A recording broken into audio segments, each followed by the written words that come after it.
اٹھے گا اور نہ کند ہوگا جب تک کہ دجالیت کو پاش پاش نہ کر. جی بہت بہت شکریہ حافظ مظفر احمد صاحب، جزاک اللہ.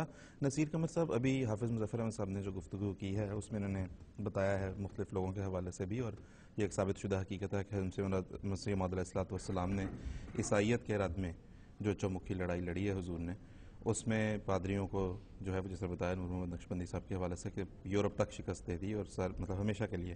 اسی طرح جو ہے وہ عیسائیوں کے تمام دلائل پر ان کو دندان شکن جواب دیے اور یہ کہ ان کے جھوٹے خداؤں کی حقیقت واضح کی. لیکن دوسری طرف ہم یہ دیکھتے ہیں کہ ایک چینل پہ پچھلے دنوں ایک صاحب بیٹھے یہ کہہ رہے تھے کہ مرزا غلام احمد صاحب قادیانی نے علیہ السلام یہ خود اعتراف کیا ہے کہ میں انگریز کا خود کاشتہ پودا ہوں. میں آپ سے اس کا صرف ایک دو ٹوک جواب چاہوں گا. کہیں حضرت صاحب نے یہ تحریر فرمایا ہے کہ میں انگریز کا خود کاشتہ پودا ہوں؟ حضرت مسیح موعود علیہ السلام نے اپنی کسی کتاب میں، کسی تحریر میں، کسی تقریر میں ہرگز یہ نہیں فرمایا کہ آپ یا آپ کا دعویٰ یا آپ کی جماعت کسی کے متعلق بھی قطعاً یہ نہیں فرمایا کہ یہ انگریز کا خود کاشتہ پودا ہے.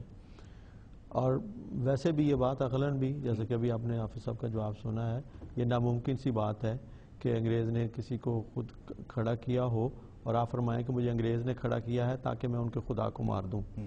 تو یہ اتنی یعنی بودی اور فضول سی بات ہے کہ اس کو عقل مانتی نہیں، ناممکن سی بات ہے. لیکن حضرت مسیح کے برعکس حضرت مسیح موعود علیہ السلام نے بار بار بڑے زور کے ساتھ، بڑی قطعیت کے ساتھ یہ فرمایا کہ مجھے خدا نے کھڑا کیا ہے، مجھے خدا نے بھیجا ہے اس زمانے کی اصلاح کے لیے.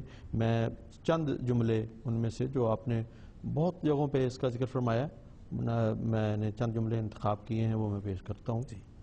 حضرت مسیح موعود صلی اللہ علیہ وسلم فرماتے ہیں، میں حضرت قدس کا باغ ہوں، جو مجھے کاٹنے کا ارادہ کرے گا وہ خود کاٹا جائے گا.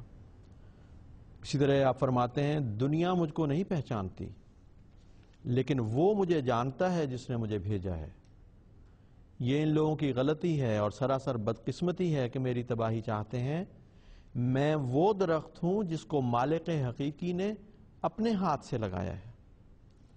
اسی طرح رسالہ الوصیت میں حضرت مسیح موعود علیہ السلام فرماتے ہیں، میں خدا کی ایک مجسم قدرت ہوں اور میرے بعد بعض اور وجود ہوں گے جو دوسری قدرت کا مظہر ہوں گے. اور پھر اپنی جماعت کے متعلق فرمایا کہ تم خدا کے ہاتھ کا ایک بیج ہو جو زمین میں بویا گیا. خدا فرماتا ہے کہ یہ بیج بڑھے گا اور پھولے گا اور ہر ایک طرف سے اس کی شاخیں نکلیں گی اور ایک بڑا درخت ہو جائے گا. اسی طرح آپ فرماتے ہیں نزول المسیح میں، خدا کا فرمودہ کبھی خطا نہیں گیا اور نہ جائے گا.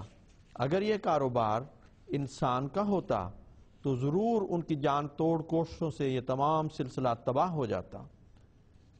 آپ آگے جا کے آپ فرماتے ہیں، یہ لوگ خود سوچ لیں کہ اس سلسلے کے برباد کرنے کے لیے کس قدر انہوں نے زور لگائے اور کیا کچھ ہزار جان کاہی کے ساتھ ہر ایک قسم کے مکر کیے، یہاں تک کہ حکام تک جھوٹی مخبریاں بھی کیں، خون کے جھوٹے مقدموں کے گواہ بن کر عدالتوں میں گئے اور تمام